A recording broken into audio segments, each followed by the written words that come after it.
The Papal Basilica of St. Peter in the Vatican, or simply St. Peter's Basilica, is a magnificent church built in the Renaissance style located in Vatican City, the papal enclave that is within the city of Rome, Italy. In this video and audio guide, we will talk about interesting facts, history, architecture, some important personalities, and things that you definitely need to know about the basilica. It is approached via St. Peter's Square, which is a forecourt in two sections, both surrounded by tall colonnades. The first space is oval, and the second is trapezoidal. The facade of the basilica, with a giant order of columns, stretches across the end of the square and is approached by steps on which stand two 5.5 meters, 18 feet, statues of the first-century apostles to Rome, Saints Peter and Paul. Let's start with some interesting facts about St. Peter's Basilica. It was designed principally by multiple artists: Donato Bramante, Michelangelo, Carlo Maderno, and Gian Lorenzo Bernini. St. Peter's is considered the most renowned work of Renaissance architecture and the largest church in the world by interior measure. It is neither the mother church of the Catholic Church nor the cathedral of the Diocese of Rome. These equivalent titles are held by the Archbasilica of St. John Lateran in Rome. At the same time, St. Peter's is regarded as one of the holiest Catholic shrines. It has been described as holding a unique position in the Christian world, and as the greatest of all churches of Christendom. Catholic tradition holds that the basilica is the burial site of St. Peter, chief among Jesus' apostles, and also the first bishop or pope of Rome. St. Peter's tomb is supposedly directly below the high altar of the basilica, also known as the altar of the confession. For this reason, many popes have been interred at St. Peter's since the early Christian period. St. Peter's is famous as a place of pilgrimage and for its liturgical functions.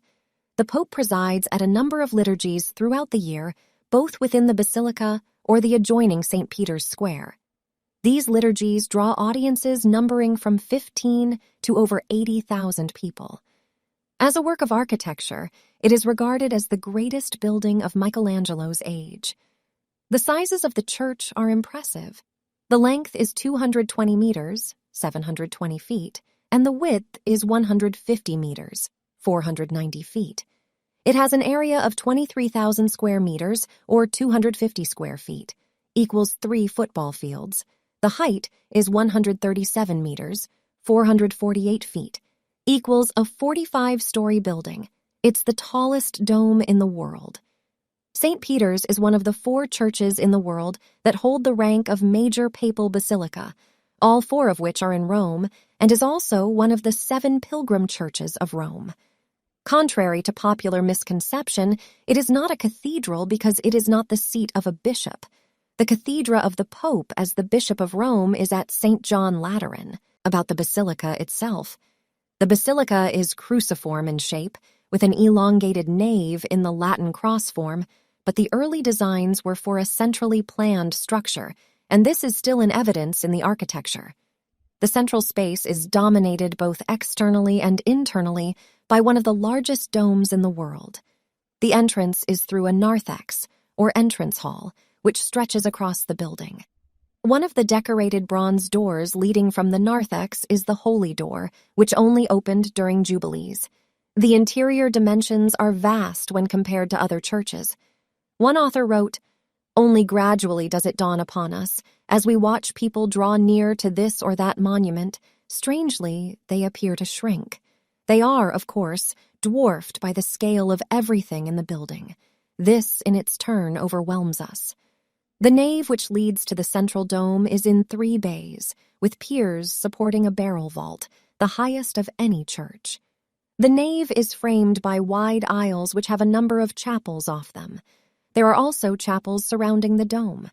At the heart of the basilica, beneath the high altar, is the Confessio or Chapel of the Confession, in reference to the Confession of Faith by St. Peter, which led to his martyrdom. 2 curving marble staircases lead to this underground chapel at the level of the Constantinian church and immediately above the purported burial place of St. Peter. And also, there are plenty of different monuments. In total, St. Peter's has 11 chapels, 27 monuments, 26 altars, and 40 statues of founder saints. The entire interior of St. Peter's is lavishly decorated with marble, reliefs, architectural sculpture, and gilding. The basilica contains a large number of tombs of popes and other notable people, many of which are considered outstanding artworks. There are also a number of sculptures in niches and chapels, including Michelangelo's Pieta. The central feature is a baldachin, or canopy over the Papal Altar, designed by Lorenzo Bernini. The apse culminates in a sculptural ensemble, also by Bernini, and contains the symbolic chair of St. Peter. The American philosopher Ralph Waldo Emerson described St. Peter's as an ornament of the earth, the sublime of the beautiful. A few words about the history. After the crucifixion of Jesus, it is recorded in the biblical book of the Acts of the Apostles that one of his 12 disciples, Simon, known as Saint Peter, a fisherman from Galilee, took a leadership position among Jesus' followers and was of great importance in the founding of the Christian church. The name Peter is Petrus in Latin and Petros in Greek, deriving from Petra, which means stone or rock in Greek, and is the literal translation of the Aramaic Kepha, the name given to Simon by Jesus. Catholic tradition holds that Peter, after a ministry of 34 years, traveled to Rome and met his martyrdom there along with Paul on October 13, 64 AD, during the reign of the Roman Emperor Nero. His execution was one of the many martyrdoms of Christians following the Great Fire of Rome. According to Jerome, Peter was crucified head downwards by his own request because he considered himself unworthy to die in the same manner as Jesus. The crucifixion took place near an ancient Egyptian obelisk in the Circus of Nero. The obelisk now stands in St. Peter's Square and is revered as a witness to Peter's death. It is one of several ancient obelisks of Rome. According to tradition, Peter's remains were buried just outside the circus, on the Mons Vaticanus across the Via Cornelia from the circus, less than 150 meters, or 490 feet, from his place of death. The Via Cornelia was a road that ran east to west along the north wall of the circus, on land now covered by the southern portions of the Basilica and St. Peter's Square. A shrine was built on this site some years later. Almost 300 years later, Old St. Peter's Basilica was constructed over this site. The area now covered by the Vatican City had been a cemetery for some years before the Circus of Nero was built. It was a burial ground for the numerous executions in the circus and contained many Christian burials because many years after the burial of St. Peter, many Christians chose to be buried near Peter. In 1939, in the reign of Pope Pius XII, 10 years of archaeological research began under the crypt of the basilica in an area inaccessible since the 9th century. The excavations revealed the remains of shrines of different periods at different levels, from Clement VIII, 1594, to Calixtus II, 1123, and Gregory I, 590-604, built over an edicula containing fragments of bones that were folded in tissue with gold decorations, tinted with the precious murex purple. Although it could not be determined with certainty that the bones were those of Peter, the rare vestments suggested a burial of great importance. On the 23rd of December 1950, in his pre-Christmas radio broadcast to the world, Pope Pius XII announced the discovery of St. Peter's tomb. Old St. Peter's Basilica was the 4th century church begun by Emperor Constantine the Great between 319 and 333 AD. It was of typical basilical form, with a wide nave and 2 aisles on each side and an apsidal end, with the addition of a transept or bema, giving the building the shape of a tau cross. It was over 103.6 meters, or 340 feet long, and the entrance was preceded by a large colonnaded atrium. This church had been built over the small shrine believed to mark the burial place of St. Peter, though the tomb was smashed in 846 AD. By the end of the 15th century, having been neglected during the period of the Avignon papacy, the old basilica had fallen into disrepair. It appears that the first pope to consider rebuilding or at least making radical changes was Pope Nicholas V, 1447–1455.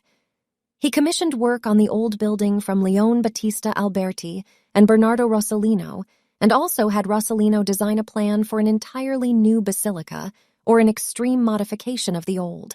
His reign was frustrated by political problems, and when he died, little had been achieved. He had, however, ordered the demolition of the Colosseum, and by the time of his death, 2,500 cartloads of stone had been transported for use in the new building. The foundations were completed for a new transept and choir to form a domed Latin cross with the preserved nave and side aisles of the old basilica. Some walls for the choir had also been built. Pope Julius II planned far more for St. Peter's than Nicholas's fifth program of repair or modification. Julius was at that time planning his own tomb, which was to be designed and adorned with sculpture by Michelangelo and placed within St. Peter's. In 1505, Julius made a decision to demolish the ancient basilica and replace it with a monumental structure to house his enormous tomb and aggrandize himself in the popular imagination. A competition was held, and a number of the designs have survived at the Uffizi Gallery. A succession of popes and architects followed in the next 120 years, their combined efforts resulting in the present building. One method employed to finance the building of St. Peter's Basilica was the granting of indulgences in return for contributions. A major promoter of this method of fundraising was Albrecht, Archbishop of Mainz and Magdeburg, who had to clear debts owed to the Roman Curia by contributing to the rebuilding program. To facilitate this, he appointed the German Dominican preacher Johann Tetzel, whose salesmanship provoked a scandal. A German Augustinian priest, Martin Luther, wrote to Archbishop Albrecht, arguing against this selling of indulgences. He also included his disputation of Martin Luther on the power and efficacy of indulgences, which came to be known as the 95 Theses. This became a factor in starting the Reformation, the birth of Protestantism. The design of the basilica has an extremely interesting story. Initially, it was designed by Donato Bramante in 1506. This plan was in the form of an enormous Greek cross with a dome inspired by that of the huge, circular Roman temple, the Pantheon. The main difference between Bramante's design and that of the Pantheon is that where the dome of the Pantheon is supported by a continuous wall, that of the new basilica was to be supported only on 4 large piers. This feature was maintained in the ultimate design. Bramante's dome was to be surmounted by a lantern with its own small dome, but otherwise very similar in form to the early Renaissance lantern of Florence Cathedral, designed for Brunelleschi's dome by Michelozzo. When Pope Julius died in 1513, Bramante was replaced by Giuliano da Sangallo and Fra Giocondo, that also died in 1515. Raphael was confirmed as the architect of St. Peter's on the 1st of August, 1514. The main change in his plan is the nave of 5 bays, with a row of complex apsidal chapels off the aisles on either side. Raphael's plan for the chancel and transepts made the squareness of the exterior walls more definite by reducing the size of the towers, and the semicircular apses more clearly defined by encircling each with an ambulatory. But in 1520, Raphael also died at age 37. After some years of uncertainty in 1547, Michelangelo is to be regarded as the principal designer of a large part of the building as it stands today, and as bringing the construction to a point where it could be carried through. He did not take on the job with pleasure, though. It was forced upon him by Pope Paul, frustrated at the death of his chosen candidate, Giulio Romano, and the refusal of Jacopo Sansovino. Michelangelo wrote, "I undertake this only for the love of God and in honor of the apostle." He insisted that he should be given a free hand to achieve the ultimate aim by whatever means he saw fit. Michelangelo took over a building site at which 4 piers, enormous beyond any constructed since ancient Roman times, were rising behind the remaining nave of the old basilica. He also inherited the numerous schemes designed and redesigned by some of the greatest architectural and engineering minds of the 16th century. There were certain common elements in these schemes. They all called for a dome to equal that engineered by Brunelleschi a century earlier, and which has since dominated the skyline of Renaissance Florence. And they all called for a strongly symmetrical plan of either Greek cross form, like the iconic St. Mark's Basilica in Venice, or of a Latin cross with the transepts of identical form to the chancel, as at Florence Cathedral. Even though the work had progressed only a little in 40 years, Michelangelo did not simply dismiss the ideas of the previous architects. He drew on them in developing a grand vision. Above all, Michelangelo recognized the essential quality of Bramante's original design. He reverted to the Greek cross and, as Helen Gardner expresses it, without destroying the centralizing features of Bramante's plan, Michelangelo, with a few strokes of the pen, converted its snowflake complexity into a massive, cohesive unity. As it stands today, St. Peter's has been extended with a nave by Carlo Maderno. It is the chancel end, the ecclesiastical eastern end, with its huge centrally placed dome that is the work of Michelangelo. On the 18th of February 1606, under Pope Paul V, the dismantling of the remaining parts of the Constantinian Basilica began. The marble cross that had been set at the top of the pediment by Pope Sylvester and Constantine the Great was lowered to the ground. The timbers were salvaged for the roof of the Borghese Palace, and two rare black marble columns, the largest of their kind, were carefully stored and later used in the narthex. The tombs of various popes were opened, treasures removed, and plans made for reinterment in the new basilica. The facade designed by Carlo Maderno is built of travertine stone, with a giant order of Corinthian columns and a central pediment rising in front of a tall attic surmounted by 13 statues, Christ flanked by 11 of the apostles, except Saint Peter, whose statue is left of the stairs, and John the Baptist. Bernini's furnishings deserve a separate chapter. Gian Lorenzo Bernini first visited St. Peter's as a young boy. His wish to build a mighty throne for the apostle and came true. He was to become regarded as the greatest architect and sculptor of the Baroque period. Bernini's works at St. Peter's include the Baldacchino, the Chapel of the Sacrament, the plan for the niches and loggias in the piers of the dome, and the chair of St. Peter. Bernini's first work at St. Peter's was to design the Baldacchino, a pavilion-like structure 29 meters, or 94 feet, tall and claimed to be the largest piece of bronze in the world, which stands beneath the dome and above the altar. Bernini then turned his attention to another precious relic, the so-called Cathedra Petri, or Throne of St. Peter, a chair which was often claimed to have been used by the apostle, but appears to date from the 12th century. Bernini's final work for St. Peter's, undertaken in 1676, was the decoration of the Chapel of the Sacrament. To hold the sacramental host, he designed a miniature version in gilt bronze of Bramante's Tempietto, the little chapel that marks the place of the death of Saint Peter.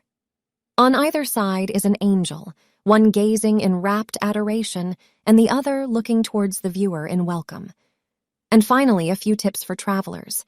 Usually, Basilica is open from 7 a.m. to 7 p.m., and the dome is open from 8 a.m. to 6 p.m., but make sure to check working hours on the internet in advance.